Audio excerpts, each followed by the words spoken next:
What did it say? Oh, that's boring.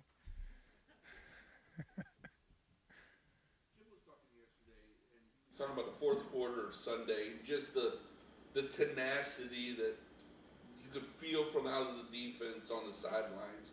Can you maybe expand on that? What you were down there also, just what you were feeling from that defense in the fourth quarter as it was sort of trying to get the ball back, get back, and give you guys a chance to win. We felt the whole team on the sideline. This team is full of resolve, and we could feel it. We were talking about it, players, coaches, everybody, of how this is where we want to be. This is our mindset.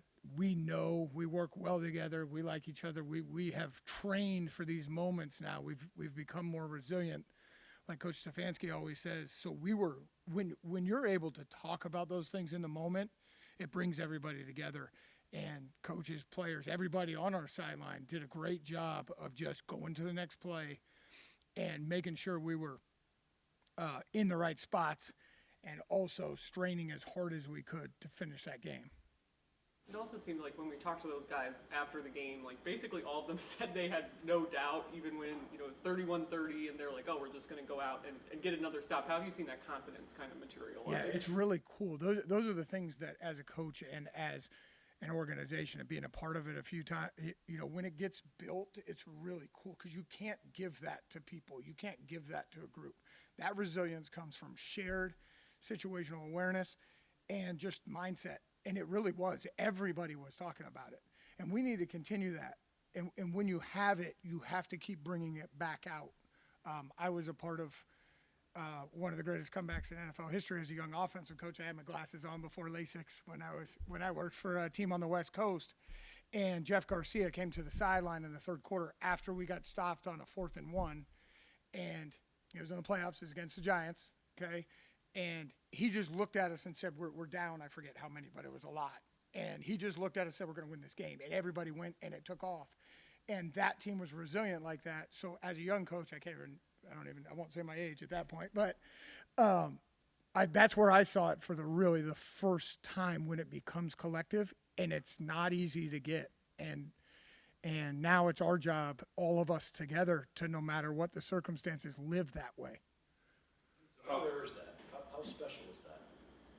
It's you're trying to, as a group, build this from the ground up, and that's one of the greatest things about coaching or being involved with any sport, but especially at this level, is watching people get that and helping bring that along. It's rare, yeah, it can be, but it can be, it's because it takes everybody. It takes everybody's mindset, and it takes everybody buying in and everybody understanding that all that matters is the team and going 1-0 each week. How do you create that? Like How have you guys created that? how have we created it? A lot of it is the resilience. We've done a lot of things as a team. We've been in a lot of situations, not only some of our players in the past together, but the players that we added to this team are great pieces, and they're unselfish, and they come in and they have different experiences, but our experiences have been welding together, and then we've been through a lot of stuff. Like we who's playing? I don't know. Let's go. Does it also come from like the ups and downs of a season as well, as you guys have gone through, just those like different games of just the ups and downs of that as well, that you build that resilience throughout a season? Yeah, but I also think it's your mindset when you go through it, because if you're going through it and you're not conscious as a individual and as a team, then you're not learning the lessons.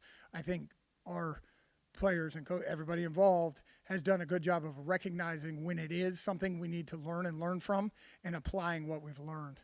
And that consciousness of being able to do that's huge. That's where tying it together is really special. Is that what you noticed when you kind of for this week's opponent? You faced them a long time. It just seems like they have thrived in those type of moments over the years. The great in the fourth quarter, that sort of thing. Is it sort of a standard for a lot of the great organizations? Is what you're talking about, that resolve that you're starting to see develop here? Yeah, and we got to learn how to do that in every game, no matter what the circumstances. Finish the game. It can't be sometimes. but it does. It comes from consistency of the organization working together. It comes from how players interact, and it comes from when you're in these moments, recognizing it and applying what you learned. So yeah, we got to keep it going, and yeah, that's our challenge this week, and it's a big challenge, and we have to do that no matter who the opponent is. But this is obviously a great test, and it's at home, and what we're excited about is to be back at home, and because the last time we were here, the dog pound was amazing, especially like when we were on defense, when the last team was backed up. That was awesome. So dog pound, keep doing it. We need you. We love you.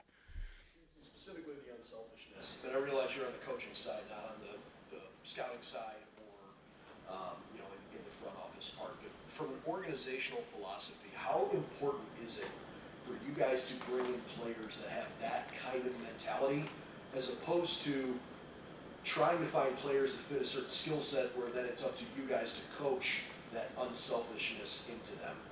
Well, I think it works both ways. It's kind of like nature versus nurture, right? Every human is his own person, but that human being put into the environment, there's give and take on both sides.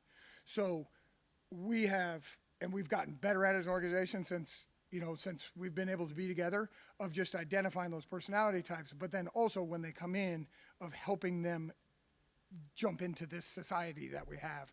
So I think we've gotten better at that, and we need to continue to get better at that, at identifying who fits and what pieces, because we need everybody.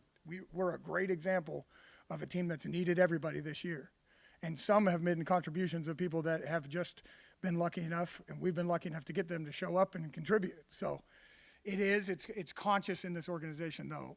There's discussions from all of us. It's just talking about the personality types and how they fit. It's constant.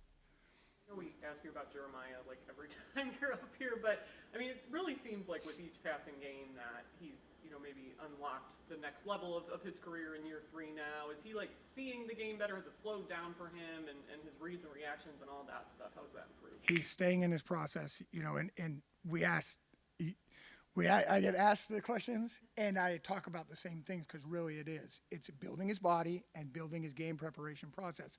He had a little dip in one game, and his preparation the last 2 or 3 weeks is even up another level, even more notes. And this year he's taken better notes. He's conscious of what he does. He really he's like, I need that play again. Like starting to own things that happen to him in practice on the field. Like really, like, I need that one again, coach. Or that would be an example of a quote. And how he communicates with Anthony and Sione and everybody is just, it's going up and up and up. And then there's a couple calls that maybe he hasn't had. Like I threw him in one for yesterday, and he just looks at me and go, yeah, it's time. Let's go. So it's coming. It's coming. But his challenge is to stay in this process. And his challenge is to, no matter what the arena, stay in the process. Like road, home, it doesn't matter. Get your eyes right from play 1 to play 60, whatever it takes. There it is. And it's becoming more consistent, and that's what we're working on. How was the Steelers run game maybe changed from week 2, especially with Warren getting more of the work? I think we have a big challenge. Their last game, their last few games, they did a really good job of establishing the tempo. And with both of their weapons that can handle the ball in the backfield, they're both different, and different's not bad. Different's a great thing. And so what we got to make sure we do is get whatever 11 defenders are on the ball around these guys, whichever one they have it, however they get them the ball. So I think they're getting better, and it's our challenge to make sure that we stay in our identity and do what we just said, which is stay in each play and be able to deal with the different schemes that they have. The run game, how has their offense overall evolved since week 2? I know Matt Canada's supposedly he's down on the sideline now, calling plays. I guess.